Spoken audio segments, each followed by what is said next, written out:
Later today, Senate Democrats want to take their next big step toward playing Russian roulette with our country. They want to begin pushing through a reckless taxing and spending spree that was authored by our self-described socialist colleague, Chairman Sanders. Today, the American people will learn exactly where each of their senators stand. The American people elected a 50-50 Senate, an incredibly close House of Representatives, and a president who pledged to govern down the middle and unify the country. But as soon as President Biden, Speaker Pelosi, and Leader Schumer got the keys, they handed them right over to the far left. Remember, Democrats inherited 3 safe and effective vaccines that were already rolling out nationwide and an economy that was primed to come roaring back. But our colleagues pressed ahead with a massive springtime spending package that even liberal experts said would drive inflation. And of course it did. Overall inflation has risen at the fastest rate in nearly 13 years. Core inflation hit its highest level in almost 30 years. Families are getting hit by higher prices everywhere, from the grocery store to the gas station to their housing costs. Small businesses have had trouble reopening because would-be workers are getting a government bonus to actually stay home. So the country is still working through the side effects of the borrowing and spending the Democrats forced through back in the spring. But Democrats don't want to just refill their socialist prescription. They want to double the dose. According to what they just released, Democrats want to unite behind Chairman Sanders' resolution to spend a staggering $4.2 trillion more dollars.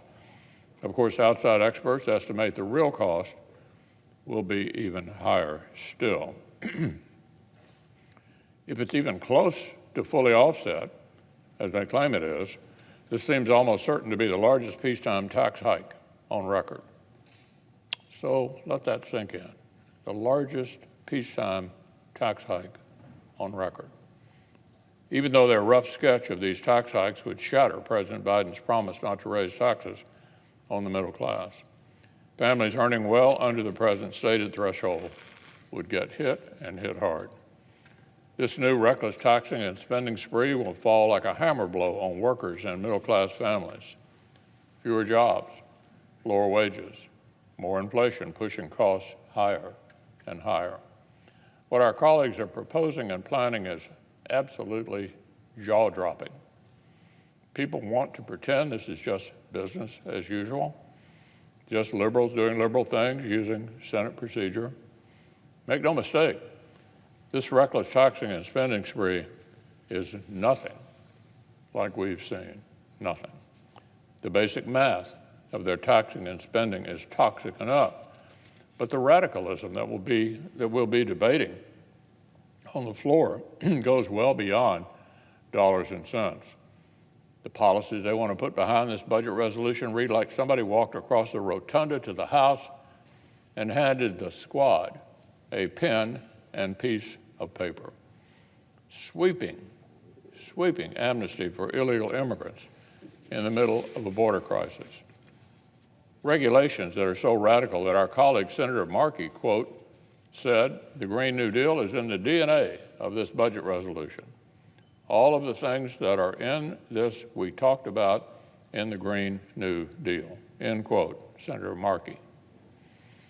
They want to introduce 49 other states to make their, induce 49 other states to make their electric grids more like California's, make it more expensive to mine critical minerals we need to compete with China. They want to take working families' child tax credit and turn it into a permanent welfare program, listen to this, with no work requirement.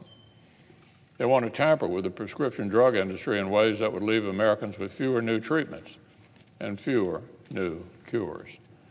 They want to put government's thumb on the scale of families' child care choices and selectively subsidize parents whose households work the way Washington wants. And they want to tax more money out of Americans' pockets while reviving a special tax cut that overwhelmingly benefits wealthy people in blue states. So let's face it, The brute facts of the Senate's rules mean that if 50 Democrats plus the Vice President stick together, Republicans will probably not be able to save our colleagues from themselves.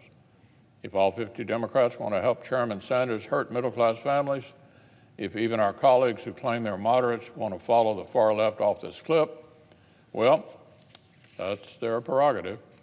But we're going to argue it out right here on the floor at some length. Every single senator will be going on record over and over and over. Senate Republicans will be bringing forward common sense amendments that represent what Americans actually want and actually need. Our colleagues can look forward to votes on national security and funding our armed forces, votes to remove backdoor tax cuts for wealthy liberals, votes to protect family-owned small businesses and family farms from crushing tax hikes, votes to encourage schools to finally reopen in person, to stop the catch and release of COVID-positive illegal immigrants coming into our country, to protect taxpayers from being forced to fund the horrors of abortion. And that's just a sampling. Because our Democratic colleagues missed some deadlines, it has been an all-out sprint to prepare amendments. So I want to thank our nonpartisan Senate clerks and parliamentarians. They've worked multiple weekends straight through. They were kept up late last night processing hundreds of amendments, and they're going to be up late with all of us yet again. If President Biden and 50 Senate Democrats want to outsource domestic policy to Chairman Sanders, if this historically reckless taxing and spending spree is how the modern Democratic Party wants to define itself, if they want inflation and tax hikes to be their legacy, then Republicans do not currently have the votes to spare the American families this nightmare. But we will debate, and we will vote, and we will stand up, and we will be counted. And the people of this country will know exactly which senators fought for them.